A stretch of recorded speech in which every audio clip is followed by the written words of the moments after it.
Al final de Romanos capítulo 8, vamos a ver que va subiendo de intensidad y nos lleva por 7 preguntas que nos plantea el apóstol Pablo muy interesantes. Así que vamos a ver si podéis identificar esas preguntas mientras leemos. No sé si estará por ahí la presentación. Quiero aprovechar, aunque quede grabado, para dar gracias al equipo de multimedia por todo el trabajo que hacen. Sabéis que estamos estrenando equipo y estamos haciendo todavía unos ajustes y esperamos en las próximas semanas tener todo listo, pero la verdad que el trabajo que hacen, como dicen, es increíble.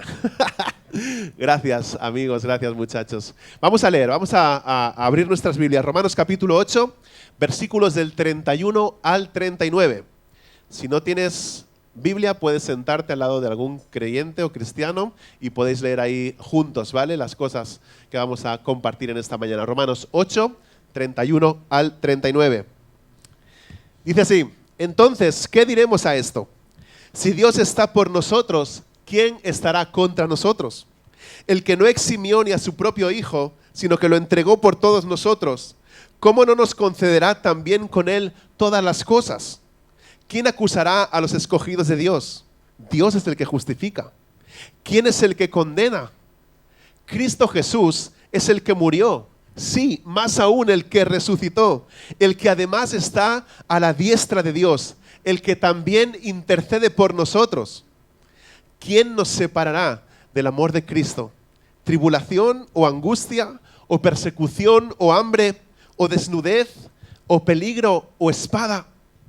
Tal como está escrito, por causa tuya somos puestos a muerte todo el día. Somos considerados como ovejas para el matadero. Pero en todas estas cosas somos más que vencedores por medio de aquel que nos amó. Porque estoy convencido de que ni la muerte ni la vida, ni ángeles ni principados, ni lo presente ni lo porvenir, ni los poderes, ni lo alto ni lo profundo, ni ninguna otra cosa creada nos podrá separar del amor de Dios que es en Cristo Jesús, Señor nuestro. Aunque la mayoría de estas preguntas son preguntas retóricas, no por ello dejan de ser preguntas que tienen también una respuesta. Una pregunta retórica es una afirmación que pretende dar una respuesta inolvidable en forma de una pregunta. Y Pablo utilizó este método de preguntas y respuestas para que nos detuviéramos personalmente y reflexionáramos sobre estas asombrosas verdades. En lugar de utilizar palabras de conexión, utiliza un enfoque rápido, pasa rápidamente de una pregunta a la siguiente. Creo que el apóstol Pablo se copió de Jesús.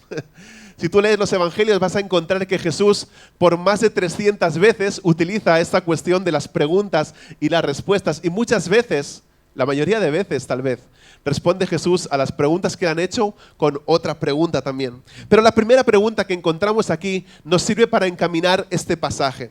Pablo, el predicador, nos ha dado un montón de información en todos estos capítulos hasta llegar a este momento, y ahora en estos versículos de cierre nos lleva de la información a la aplicación para que podamos experimentar, como decía Gustavo al empezar su predicación la semana pasada, una verdadera y una auténtica transformación en nuestras vidas. Empieza diciendo, ¿qué diremos a esto?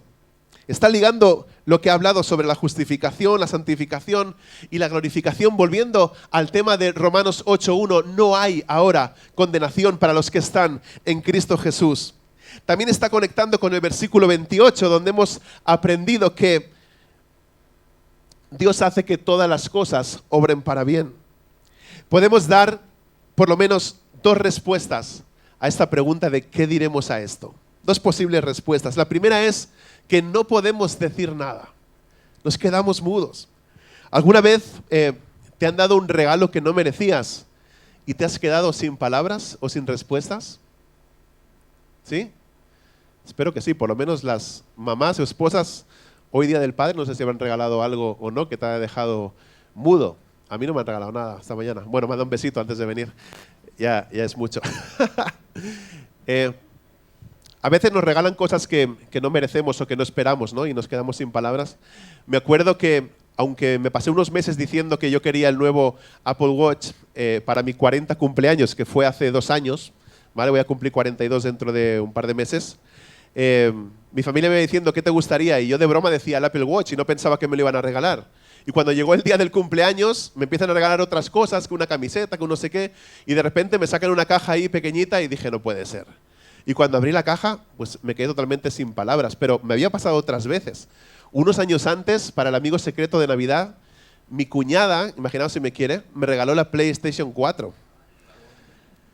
Todos los regalos ahí y todos, no, que Pablo habla el suyo el último. Y me toca mi momento de abrir el amigo secreto y cuando voy abriendo la caja pensaba que era broma. Pensaba que era la caja de la PlayStation de mi hermano, que le habían metido cosas dentro. Y entonces empecé a ver, pero estaba sellada y dije, lo han hecho demasiado bien. Y cuando la abrí, pues ahí tenía la PlayStation 4. Cosas que realmente no merecía, aunque me gusta, pero no la merecía. Pero te quedas sin palabras, no sabes prácticamente qué decir. Pero el apóstol Pablo está hablando aquí de algo mucho más trascendental que un simple reloj o una videoconsola. Pablo está asombrado por el regalo de la salvación y por la provisión de la santificación. Así que considerando todo lo que Dios ha hecho, ¿qué podemos decir? Cuando nosotros pensamos en todo lo que Dios ha hecho en nuestra vida, ¿qué podemos decir?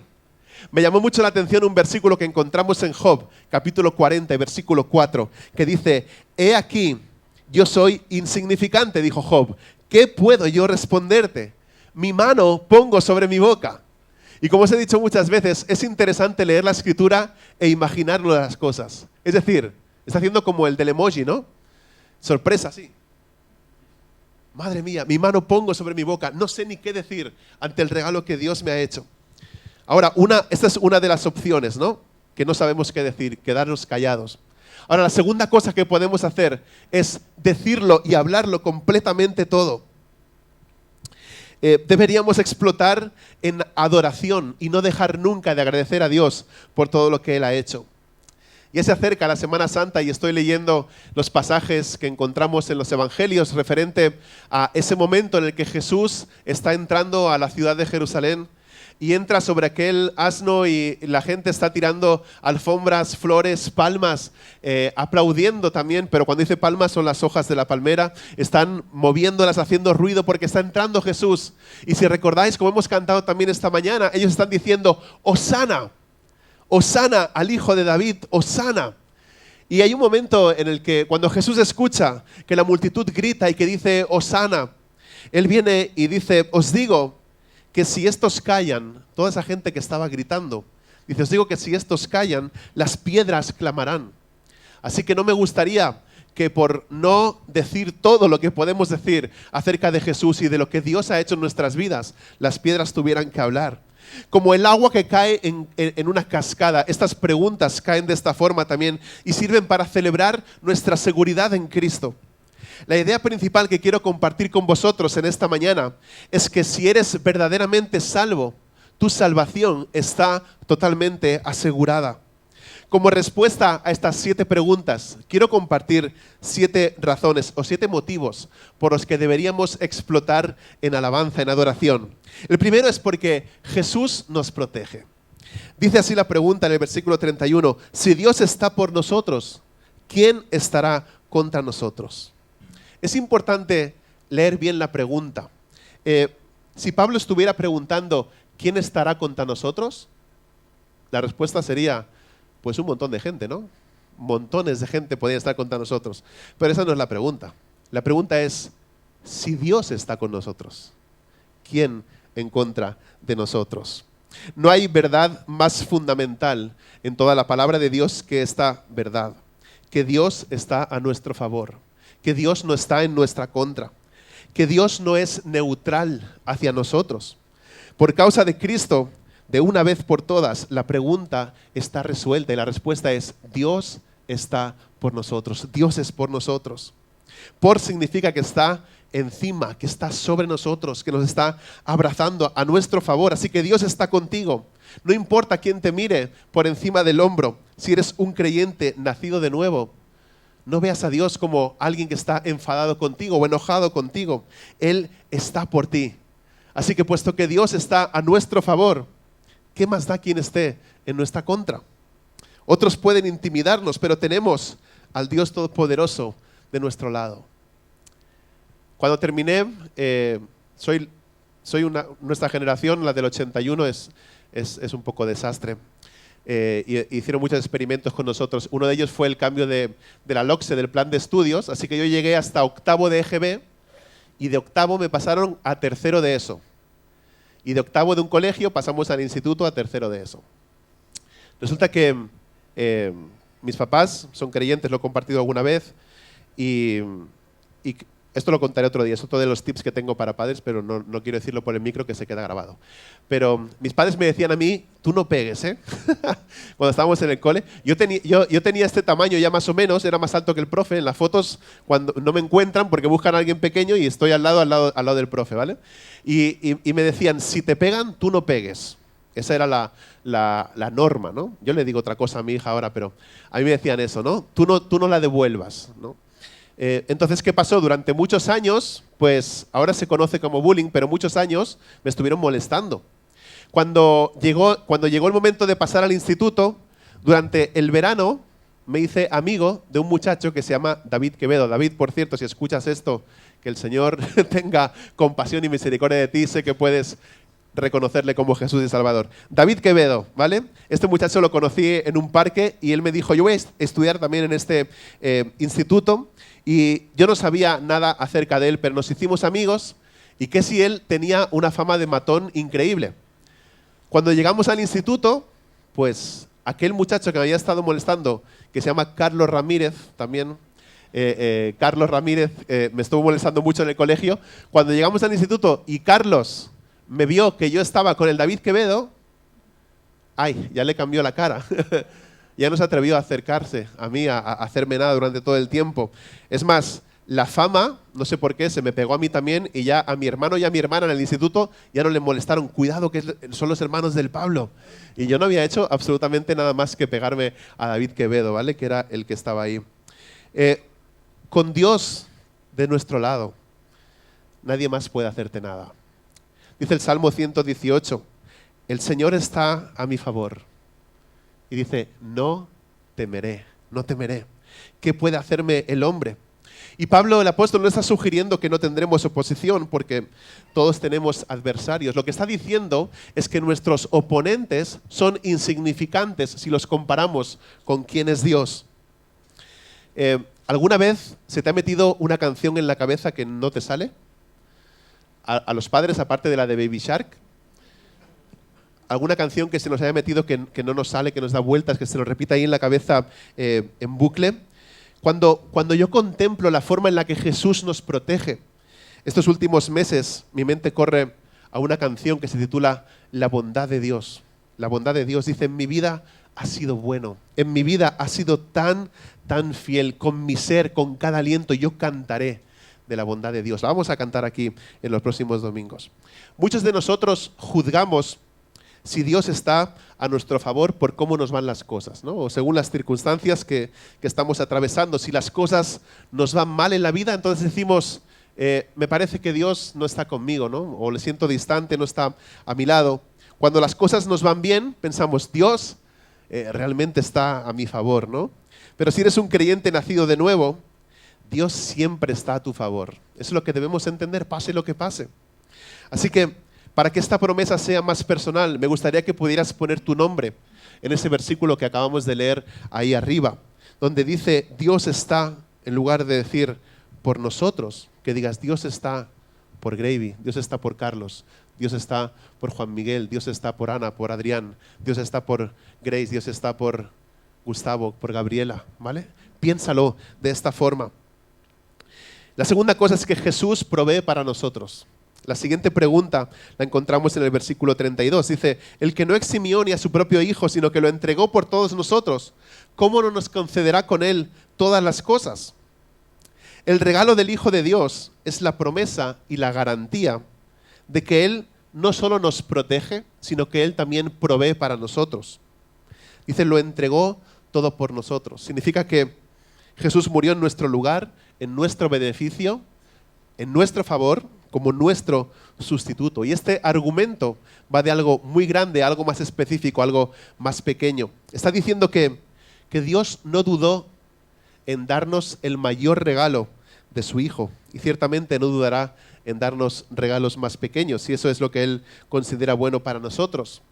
Es como si, imaginaos que a mi hija le gusta patinar y yo le construyo la pista de patinaje más grande que te puedas imaginar, como un Camp Nou de pista de patinaje, pero luego le digo, ¿sabes qué? No te voy a dar los patines. No tiene sentido, ¿verdad? Eso es lo que nos está diciendo aquí. Ahora, ¿a qué se refiere con que nos concederá con Él todas las cosas? No se refiere a salud, no se refiere a riqueza, sino a todo lo que necesitamos para enfrentarnos al sufrimiento que vamos a encontrar en nuestro camino. Dios ha prometido satisfacer todas nuestras necesidades, no todos nuestros caprichos. Esto creo que lo tenemos claro, ¿no?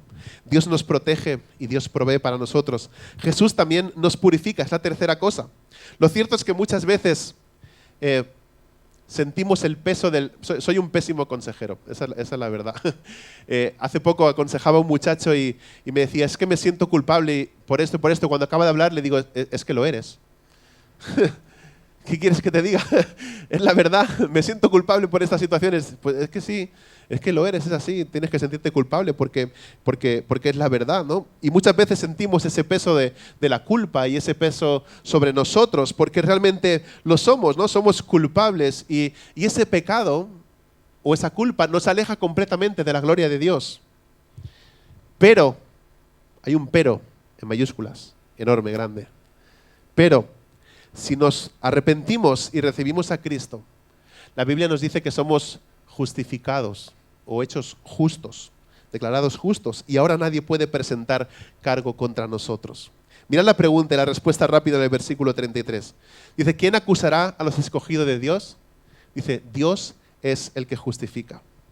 Ahora, la duda que me queda a mí, después de hablar con muchos de vosotros, es si incluso siendo salvos, algunos escucháis esa cancioncita de la culpa y la vergüenza en bucle continuamente en vuestras cabezas. Además de eso, recuerdo un versículo que encontramos en Apocalipsis capítulo 12, donde se nos dice que el acusador de nuestros hermanos los acusa delante de nuestro Dios día y noche. Está hablando del trabajo que hace Satanás. Satanás trae cada defecto, cada pecado, cada debilidad ante Dios todo el tiempo, 24 horas, sin parar. Pero nada de eso hace efecto, porque hemos sido purificados posicionalmente. Eso lo compartí la primera semana, posicionalmente. Es decir, si estamos en Cristo, hemos sido ya purificados, es lo que nos dice su palabra. Y como Dios nos ha justificado a través del sacrificio de Jesús en la cruz, nadie puede presentar cargos en nuestra contra.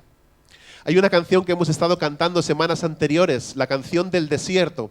Tiene un trocito de Isaías capítulo 54 donde dice que ningún arma forjada, ¿qué? Prosperará contra nosotros. 54:17, ningún arma forjada contra ti prosperará. Y condenarás toda lengua que se alce contra ti en juicio. Dice, esta es la herencia de los siervos del Señor y su justificación viene de mí, declara el Señor. James Packer escribió esto que me quería compartir con vosotros. Lo tenemos ahí. Dice, nadie puede presentar nuevas pruebas de tu depravación que hagan que Dios cambie de opinión. Y dice, Dios te justificó con los ojos bien abiertos. Es decir, Él no miró hacia un lado de nuestro pecado. Cuando Él te salva y Él te ve, vio todo lo que tú eras, completamente lo que tú eras. Así que no hay nada que se pueda presentar que Dios no haya visto. La cuarta cosa es que Jesús mismo ora, Jesús mismo pide al Padre por nosotros. En el versículo 34 encontramos otro motivo para explotar en adoración. Dice, ¿quién es el que condena? Cristo Jesús es el que murió. Sí, dice, más aún el que resucitó, el que además está a la diestra de Dios. Y fíjate bien, el que también intercede por nosotros. Es decir, si no sabías hasta este momento qué es lo que está haciendo Jesús ahora mismo, ¿tú te imaginabas que Jesús estaba sentado al lado del trono haciendo qué? ¿Qué estaba haciendo Jesús? ¿Qué tenías en tu mente que hacía Jesús? Pues hace muchas cosas, ¿no? Pero una de ellas es interceder por nosotros, nos dice aquí en este capítulo 8 de Romanos. Como no se pueden presentar cargos nuevos contra nosotros, no vamos a ser condenados. Nuestros pecados merecen la condena, pero ahora lo que vemos es que en Cristo somos aprobados. Cristo nos aprueba. Si Cristo murió por ti, resucitó de entre los muertos, está sentado a la diestra de Dios e intercede por ti, ¿cómo podría entonces condenarte? No tiene sentido. Primera de Juan 2:1 dice que tenemos un abogado también que está intercediendo por nosotros. Dice, hijitos míos, dice el apóstol Juan, os escribo estas cosas para que no pequéis. A veces leemos la Biblia, nos cuesta entender según qué partes, pero a veces hay otras que tienen bien claro cuál es el propósito de aquel que está escribiendo. Y uno de los propósitos que encontramos en esta pequeña carta del apóstol Juan, la primera carta de Juan es esta. ¿Por qué escribe la carta Juan? Para que no pequemos. Hijitos, con ternura nos habla, ¿no?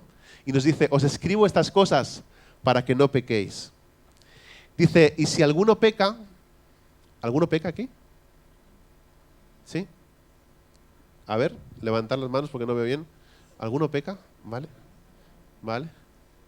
Con las dos manos, las pies también, todo. Si alguno peca, dice la Escritura, abogado tenemos para con el Padre, a Jesucristo, escucha en mayúsculas, el justo. ¿No te recuerda esto a esa escena en la que está aquella mujer que está a punto de ser apedreada? Porque dice en Juan capítulo 8 que había cometido adulterio. Y es curioso, siempre digo esto porque no quiero que se pase por alto.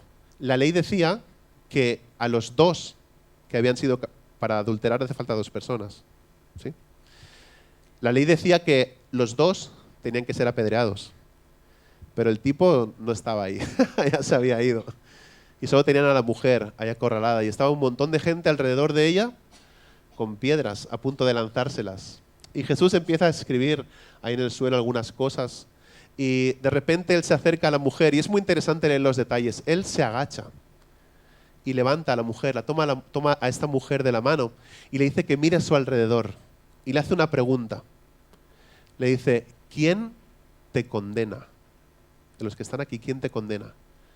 Y ella dice, ninguno. Y Jesús le responde, yo tampoco te condeno. Pero no se queda ahí.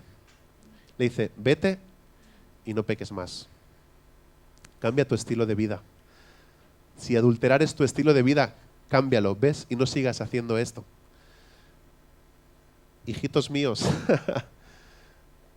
os escribo estas cosas para que no pequéis, pero si alguno peca, abogado tenemos con el Padre, a Jesucristo, el justo. Así que pensemos en eso y recordemos eso. Según el versículo 26 de Romanos 8, el Espíritu Santo intercede en nuestros corazones, mientras que el Hijo intercede por nosotros en el cielo. Así que Cristo está orando, está intercediendo por aquellos que Él ha purificado, por aquellos que Él ha limpiado. La quinta razón es que Jesús nos preserva. El versículo 35 empieza con otra pregunta. ¿Quién nos separará del amor de Cristo? ¿Quién nos separará del amor de Cristo? Llegado a este punto, ya podemos ver al apóstol Pablo que no se puede aguantar la emoción, ¿no? Y las ganas de compartir su alegría por la seguridad que tenemos en Cristo Jesús. ¿Te has encontrado en circunstancias y condiciones de la vida que te han hecho dudar del amor de Dios? ¿Te has encontrado eso alguna vez en tu vida? ¿Circunstancias o situaciones que te han hecho dudar del amor de Dios? Si dices que no, eres un mentiroso, ya te lo digo ya. O no estás pensando bien las cosas. No hay cristianitos aquí perfectos, ¿eh? O sea, no estamos esperando la respuesta. Ay, yo nunca he pensado en Dios y me... No. Sé sincero, sé honesto. Y piensa, porque además no ha sido una, ha sido un montón de veces en las que has pensado que Dios ya no te estaba amando por la situación que estás atravesando en ese momento. Es algo normal, es algo que el ser humano tenemos, ¿no? Para algunos de nosotros existe un temor persistente que no se va, de que si algo sale mal, entonces somos descalificados, ya somos apartados del amor de Dios. Como he hecho esto y esto y esto, pues ahora ya no soy digno, ya Dios no me puede amar. Yo creo que ya no me va a amar, ¿no? La palabra que encontramos aquí como separar o apartar es una palabra sinónimo de cortar. Es una palabra también que se utilizaba para hablar del término de amputar, es decir, arrancar algo, ¿no? Pero quiero decirte algo, y es que no importa lo que nosotros podamos atravesar en este momento, nunca seremos cortados de Cristo, porque Él ha dicho en su palabra, con amor eterno te he amado. ¿Conocéis este versículo? Todos nos hemos aprendido Jeremías 33:3, que dice, clama a mí y yo te responderé. Pues si tiras una página para atrás, apréndete este también. Jeremías 31:3. Con amor eterno te he amado. Eterno significa que no se acaba. Eterno significa que es para siempre. Así que no vamos a ser cortados de Él. Y Pablo enumera 7 problemas que no tienen poder para separarnos del amor de Cristo. Y es interesante que Pablo enumera estas cosas en respuesta a la pregunta, ¿quién nos separará del amor de Cristo? Pero en lugar de responder quién, como personas, habla de cosas. Si a ti te preguntan quién, ¿tú en qué piensas? En alguien. Él dice, ¿quién nos separará? Y se pone a hablar de diferentes cosas, ¿no? Dice, ¿quién nos separará del amor de Cristo? Normalmente no pensaríamos en cosas, sino en personas. Un pastor señala 2 razones por las que usa aquí el apóstol Pablo quién y no qué nos separará. En primer lugar, dice que cuando estas cosas vienen a nosotros, se sienten como ataques personales, como que es alguien en concreto que está contra nosotros o separándonos del amor de Cristo. Y en segundo lugar, el apóstol Pablo quiere establecer un contraste con un quién en mayúsculas, un quién mayor. Así que no importa a quién tengas en contra, tienes un quién en mayúsculas en tu equipo que es más grande que cualquier quién en minúscula que esté en el lado contrario o en el otro equipo. Pero si nos fijamos, las cosas de las que nos habla ahí van subiendo de intensidad. Primero nos habla de tribulación. ¿Qué es la tribulación? Cuando somos apretados por presiones y por causas externas, problemas que atravesamos en nuestra vida, tribulaciones. Luego nos habla de angustia. Angustia viene de la misma raíz de la palabra angosto. ¿Y qué significa angosto? Estrecho. Cuando sientes que estás acorralado. ¿Te has sentido así alguna vez en tu vida? Sí, seguro que sí. ¿Vale? Estamos acorralados, nos sentimos en nuestro interior que estamos acorralados. Tal vez no hay nadie rodeándonos, pero sentimos que alguien o algo nos acorrala. La montaña rusa de emociones y situaciones que nosotros vivimos no puede separarnos del amor de Dios que es en Cristo Jesús. Nos habla después, habla de la tribulación, de la angustia, habla de la persecución, que es sufrir por causa de nuestra fe. En esta semana pasada, más de, si no leí mal, 20 casas en un pueblo muy pequeñito de la India han sido quemadas porque ahí vivían cristianos evangélicos, hermanos nuestros. Y se enteraron que ahí vivían cristianos y les quemaron la casa, los echaron del poblado. Esto ha sido esta semana. Esa es la persecución, cuando somos perseguidos por causa de nuestra fe. Me encantaría que me quemaran la casa por ser cristiano evangélico. Porque eso quiere decir que algo está pasando, que algo está sucediendo, cuando no esté mi mujer y mi hija dentro, claro. ¿Verdad? Luego nos habla del hambre. El hambre. ¿Quién tiene hambre? Son las 12:40. Todavía falta un poquito para comer. El hambre, la gravedad de la escasez cuando no hay alimentos. Eso es hambre, ¿no? Un dolor. Desnudez, nos habla de la necesidad de ropa, de la vergüenza de ser expuesto. Habla también del peligro, un estado de intranquilidad constante, un estado de nervio. Cuando tú vives en peligro, sientes continuamente que te están acechando. Este era el estilo de vida del apóstol Pablo. Y luego habla de espada, la espada. Se refiere precisamente a lo que él ha estado compartiendo en ese versículo, el cuchillo que se utilizaba en el matadero para matar a los animales, representa literalmente la muerte.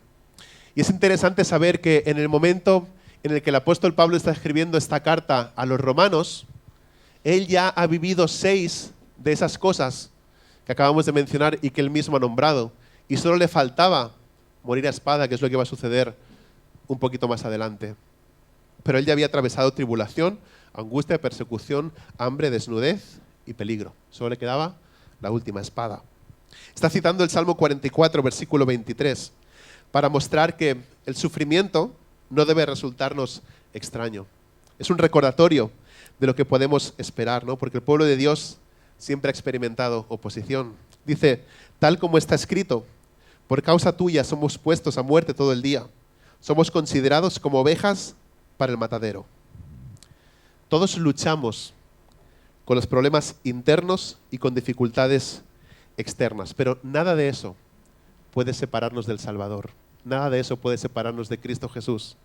Nada puede romper el vínculo que hay entre nosotros y Dios. Aquellos que son perseguidos por su fe en Cristo nunca serán apartados, nunca serán separados del amor de Dios que es en Cristo Jesús, Señor nuestro. Muchos de los romanos, cuando escuchaban estas palabras, las veían o las verían, muchos de los romanos que escucharon estas palabras verían cómo se cumplía esto mismo que el apóstol Pablo estaba diciendo con los creyentes que tiempo después fueron arrojados por el emperador Nerón al circo, donde jugaban con ellos los leones, como los gatos aquí juegan con las chapitas o las cosas que encuentran. Así jugaban con los cristianos que eran arrojados a esos fosos, a esas arenas. Y también nos está hablando de aquellos que iban a ser después quemados en la hoguera. Esa era la realidad de estas palabras. Pero ni siquiera la muerte puede separarnos de Dios. Esa es la verdad.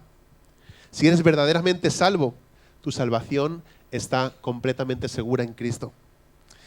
La sexta razón o sexto motivo por el que podíamos explotar en alabanza es porque Jesús nos prepara. En el versículo 37 podemos leer que Jesús nos ha preparado no solo para sobrevivir, sino para prosperar. Tenemos que cambiar nuestra mentalidad, ¿eh? No solo para sobrevivir, sino para prosperar. No solo somos llamados a enfrentarnos a estas cosas, sino a vencerlas. Dice que somos más que vencedores. Dice este versículo, pero en todas estas cosas, en todo esto que hemos leído, en toda esa desnudez, hambre, tribulación, dice, en todo esto somos más que vencedores. Somos más que vencedores por medio de aquel que nos amó. En el versículo anterior somos considerados como ovejas llevadas al matadero. Y ahora se pega un gran salto aquí. ¿Qué ha pasado? ¿No? Vaya cambio. De ovejas llevadas al matadero, ahora se nos dice que somos más que vencedores en Cristo Jesús. De ovejas a conquistadores. Pero en Cristo las dos cosas son ciertas. Conquistar es vencer, es dominar, es derrotar por completo. ¿Puedo hablar de política un poco? ¿Por qué los latinos que venís aquí a España apoyáis el gobierno de España? Cuando de aquí se llevaron todos los barcos para allí para conquistar vuestras tierras, robar el oro, llevarse a vuestras mujeres. Así como he hecho yo con mi esposa. Que me fui a Centroamérica y me la traje para aquí. Pero hay esa mentalidad, ¿no? de seguir subyugado ahí a la corona de España. Vienen aquí los colombianos y se ponen un parche aquí la bandera de España. ¿Qué es eso? Tampoco digo que te hagas independentista, aunque también estaría bien. Pero bueno, eso, como he dicho, eso es otro tema. He dicho que no íbamos a hablar de política, ¿vale? Estamos hablando de otra cosa en este momento. Es que ha salido la palabra conquistador y me acordaba de esto. Pero, como digo, en Cristo las dos cosas son ciertas, ¿no? Y conquistar es vencer, es dominar, es derrotar por completo. Así que no es solo como escuchamos a veces en algunas conversaciones. ¿Qué tal? ¿Cómo vas? Voy tirando. Se escucha, ¿no? Voy tirando, o ahí voy, ¿no? Voy tirando. Yo siempre pregunto, ¿dónde tiras? Para ir recogiéndolo yo. Voy tirando, ¿no? Y creo que debemos de cambiar esa mentalidad, ¿no? Podemos ser más que vencedores porque Jesús es el conquistador, pero en mayúsculas. Él ha dicho, confiad en mí. ¿Qué más? Yo he vencido al mundo. En el mundo tendréis aflicción, pero confiad en mí. Yo he vencido al mundo. Estamos llamados a ser más que vencedores, incluso cuando nos enfrentamos a problemas de salud, a relaciones rotas, a problemas económicos, a estrés en el trabajo, a cualquier tipo de persecución que estés experimentando por causa de tu fe. Porque al final es eso. La clave es pensar menos en el poder de las cosas sobre ti y pensar más en el poder que Cristo ha puesto en ti. Voy a volver a repetirlo. La clave es pensar menos en el poder que las cosas tienen sobre ti y pensar más en el poder que Cristo ha puesto dentro de ti, en ti. Y por último, Jesús nos ha prometido algo. Te animo a que medites en esta promesa de Romanos capítulo 8, versículo 38 al 39, cuando sientas que tu vida se tambalea y cuando te preguntes qué es lo que va a pasar, cuando sientas que el futuro es incierto, cuando no sepas qué hacer, cuando no sabes qué paso dar, cuando estás sintiendo cada una de esas cosas que hemos estado hablando hace un momento, recuerda esta promesa de Jesús. Porque estoy convencido, dice el apóstol Pablo, porque estoy convencido de que ni la muerte ni la vida, ni ángeles ni principados, ni lo presente ni lo porvenir, ni los poderes, ni lo alto ni lo profundo, ni ninguna otra cosa creada nos podrá separar del amor de Dios que es en Cristo Jesús, Señor nuestro. Pablo está personalmente persuadido y seguro de esto cuando escribe. Dice, porque estoy convencido de que, es decir, estoy convencido, no hay nada que me va a hacer cambiar de opinión respecto a esto. Y a continuación empieza a enumerar los extremos que nunca jamás podrán separarnos del amor de Dios. Cuando termina de enumerar estos extremos, la conclusión es que no queda nada que pueda separarnos del amor de Dios que es en Cristo Jesús. Y el primero de los extremos que habla es el de la existencia. Dice, ni la muerte ni la vida. Es decir, toda la experiencia humana, ¿verdad? Todo lo que conlleva el ser humano, el vivir y el morir, ¿no? La existencia no puede separarnos del amor de Dios. Para el creyente, la muerte es la puerta al cielo, aunque para algunos la vida parece más difícil incluso que la muerte, ¿no? Luego nos habla de las fuerzas espirituales. Dice, ni ángeles ni principados. Es decir, por muy fuertes que sean esos ángeles, no pueden separarnos de Cristo. Cuando dice principados, probablemente se refiere a demonios. Es decir, los ángeles no desharían nuestra relación con Dios y los demonios no pueden hacerlo. Nada en el mundo espiritual puede separarnos del amor de Dios que es en Cristo Jesús. El otro extremo es el del tiempo. Dice, ni lo presente ni lo porvenir. Es decir, ni lo que hay hoy ni lo que pueda venir en el futuro. No hay nada que ocurra hoy que te pueda apartar de los brazos de Jesús. Y no hay nada a lo que te vayas a enfrentar en el futuro que pueda romper tu relación con Él. Nada en el tiempo y nada en la eternidad puede separarnos del amor de Dios que es en Cristo Jesús. Otro de los extremos son los enemigos. Dicen, ni los poderes.